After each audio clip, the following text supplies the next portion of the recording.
What do you think of when you hear the word giant? Niagara Falls, Mount Everest, or maybe the Andromeda Galaxy?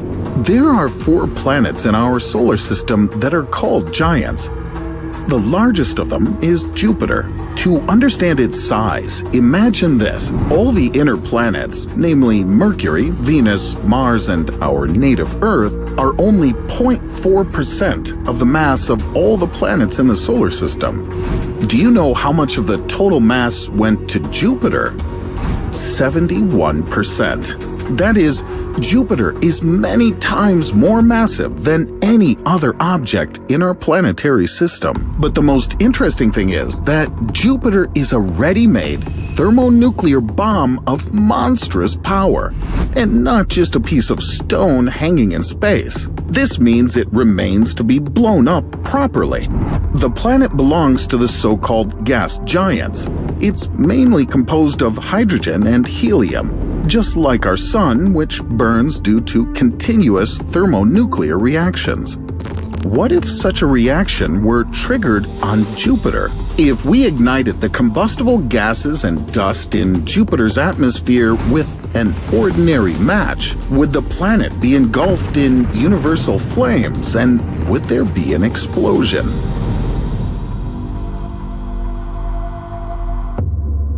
In fact, in the atmosphere of Jupiter, about 250,000 such matches are lit every second. Or rather, meteors. They're attracted to the planet from space and burn up in the atmosphere. But this doesn't lead to ignition, because there's no free oxygen on the gas giant. And fire doesn't burn without oxygen. Try lighting a candle and covering it tightly with a glass flask. You'll notice that after a few seconds, it goes out, because all the oxygen in the flask simply burns up.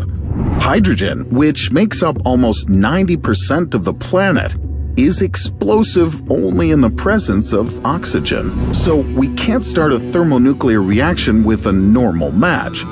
Jupiter simply doesn't have the kind of fire we're used to seeing on Earth. If it could be set on fire, small meteors would have done so long ago. But matches aren't the most technologically advanced invention of mankind. We could try to start a thermonuclear reaction with something more powerful. For example, a nuclear bomb. In fact, we don't need to detonate a bomb on Jupiter to know what would happen. Over the past 30 years, the planet has experienced such terrible disasters, even the most powerful nuclear warhead on Earth wouldn't be able to repeat them. In 1994, astronomers, for the first time in history, were able to record the collision of a large cosmic body with a planet in the solar system. From the 16th to the 22nd of July, a veritable apocalypse was taking place on Jupiter. 21 fragments of comet Shoemaker-Levy 9 hit the gas giant, causing severe surface disturbances. In less than a week, the southern hemisphere of Jupiter was covered with traces of collisions. The biggest disaster occurred on the morning of July 18th, after the largest fragment of the comet hit. A dark spot with a diameter of 7,500 miles appeared on the planet. This is only 450 miles less than the diameter of the Earth. However, Jupiter was unharmed. Astronomers observed explosions of up to 6 million megatons. This is 750 times more powerful than an explosion of all the nuclear weapons that man has managed to create. But the traces of the disaster disappeared from the surface of the giant planet within a week. This isn't the only case of a bombardment of the surface of Jupiter by cosmic bodies. In the year 2009, another object, presumably a comet, collided with the planet. The impact caused a dark spot the size of the Pacific Ocean to appear on the surface. But even this wasn't enough to start a chain thermonuclear reaction. So, even if we sent all the nuclear bombs to Jupiter and detonated them, there would be no apocalypse. However, there is one but. There's a theory on the explosion of giant planets. It says that humans could destroy Jupiter, Saturn, Uranus, and Neptune with their own hands. If you organized a nuclear explosion not on the surface of the planet, but deep inside it, you could start a chain thermonuclear reaction. With that, after the explosion of Jupiter, humanity, in theory, would come to an end.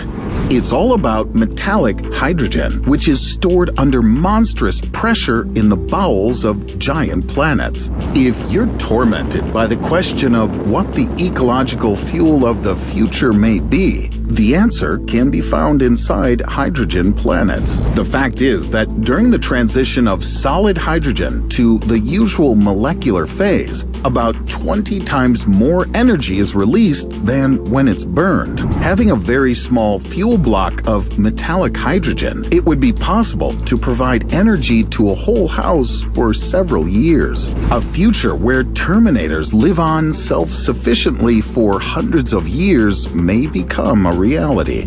Although the existence of metallic hydrogen was predicted as early as the 1930s, it was only possible to obtain it in extremely small quantities in 2016 by scientists at Harvard University.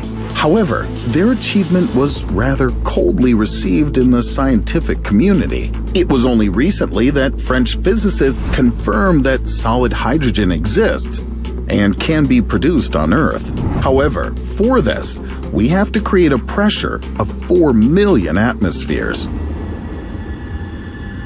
Let's go back to the explosion of Jupiter. On September 21, 2003, NASA decided to sink the Galileo space probe into the planet's atmosphere. On board the spacecraft were 26 pounds of radioactive plutonium-238, though it only takes 22 pounds to start a chain reaction. According to unconfirmed reports, an explosion occurred inside Jupiter, which left a large black spot on its surface. This is according to the American writer Richard Hoagland. But, in fact, as NASA says, the shadow of the satellite fell into the frame of the telescope, and it has nothing to do with the explosion. At the same time, Richard himself is a supporter of various conspiracy theories, and often publishes provocative articles. So draw your own conclusions. In reality, Jupiter could still be blown up. However, to do this, you would need to send a nuclear bomb the size of the Moon to its core. Then, purely hypothetically, a self-sustaining thermonuclear fusion reaction could occur. From such an explosion, the gas giant would simply be blown apart, and there would be a large-scale catastrophe for the entire solar system. Jupiter's explosion would be similar to a supernova explosion, but on a smaller scale. A huge amount of thermal energy and radiation would be released into outer space. Solar wind currents would be disrupted, and most planets would permanently change their orbits. The Earth, as we know it, would cease to exist. After the explosion, we would lose the ozone layer, along with the rest of the atmosphere, and inevitably die from cosmic radiation. And in the sky, for a long time, the consequences of the explosion would be visible to the naked eye. But there would be no one to see the spectacle. Only one question remains. If Jupiter has so much hydrogen, why doesn't it turn into a star instead of remaining a planet? This is because the mass of the gas giant remains too small for such a transformation. Hydrogen in stars is in a plasma state. That is, it's heated to extreme temperatures due to reactions in the core. Jupiter could be a star if it were 80 times larger. Then the temperature inside the planet would reach 18 million degrees Fahrenheit, and we would see another bright star in the sky. One thing we know for sure, in our lifetime, no matter how hard we try, we won't be able to blow up Jupiter. Therefore, don't be afraid to leave the house because of a supernova explosion. It's better to wait until dark, take a small telescope, and look at the largest planet in the solar system with your own eyes. And as always, thank you for watching.